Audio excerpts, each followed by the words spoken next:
You're listening to In the NOCO, a daily slice of Northern Colorado news and happenings. It's Wednesday, September 13th. I'm Erin O'Toole. 10 years ago, a large storm parked itself over the mountains and foothills of Northern Colorado, and then it just sat there. Normally, storms around here tend to drop some rain and then move along, but this system held in place for days. Some spots saw 18 inches of rain in just a short span of time. That was a lot of water that eventually found its way down into a number of Front Range communities, washing out roads, bridges, and dams, and forcing thousands of people to evacuate their homes. The KUNC newsroom is marking the anniversary of those devastating floods, looking at what's changed and following up on recovery efforts that in some cases are still ongoing. It's hard to look into the past weather record and feel like you know what's going to happen. Now, we have all sorts of events like this, of weather and climate events getting more and more severe. I'm joined now by Luke Runyon, whose reporting is part of that coverage. Luke, welcome to In the NOCO. Hey, Erin. Now, one thing about these floods is that the damage was a lot more than just a layer of mud that needed to be cleaned up. That's why recovery for some of these communities has been taking such a long time. You've been visiting some of those cities and towns that were hard hit, namely Longmont. What did you learn about Longmont's recovery efforts?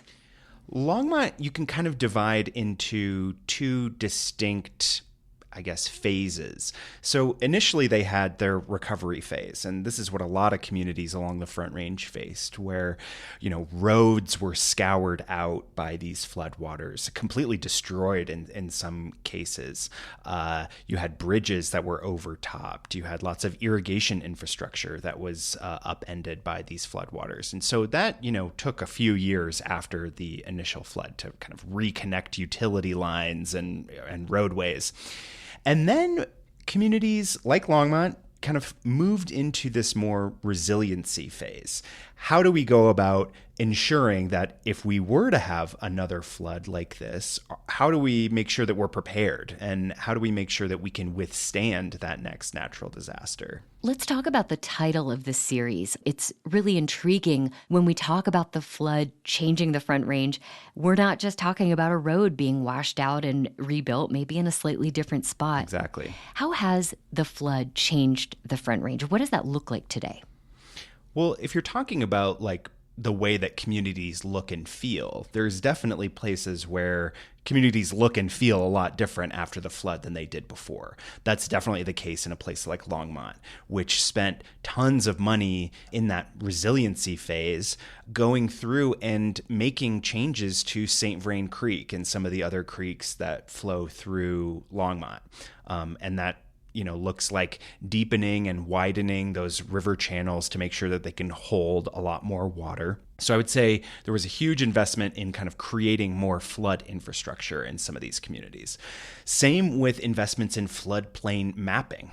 This flood didn't behave like any other flood that we had really seen on the Front Range before, and it kind of changed how we think about what's in a floodplain, because there were areas that were flooding that nobody ever anticipated would be in a floodplain. And so there was a big effort along the Front Range to update those floodplain maps and really kind of try and understand how floods behave on the Front Range. And two, for people who experienced the flood, it was a really traumatic event. And I talked to one person for my story who mentioned, every time it rains now on the Front Range, they get a little flash of, is this going to be another flood event? And so I think that's something that you don't see, but still very much lingers in a lot of these communities throughout the Front Range, is feeling like rain can be kind of like an ominous sort of event when you've gone through a flood like this. Luke, you and I were both here at KUNC in 2013 covering these events. In a way, it feels like such a long time ago, but I do still have very vivid memories of going out with reporters to get photos and seeing parking lots that were just completely underwater.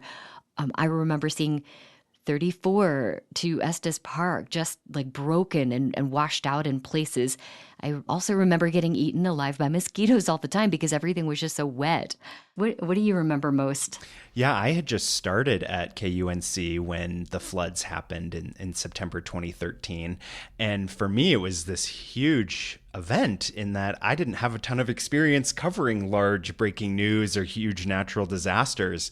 And I think one of the things that I remember most from covering that event was just feeling wet all the time for like 4 or 5 days on end, just drenched. We were racing between press conferences that were being held by sheriff's departments, emergency responders, FEMA. I remember going to a press conference where we had it probably the morning of September 12th. So that would have been like the day when things started to get really severe in terms of the flooding. And we were down at the mouth of Big Thompson Canyon. We had the press conference.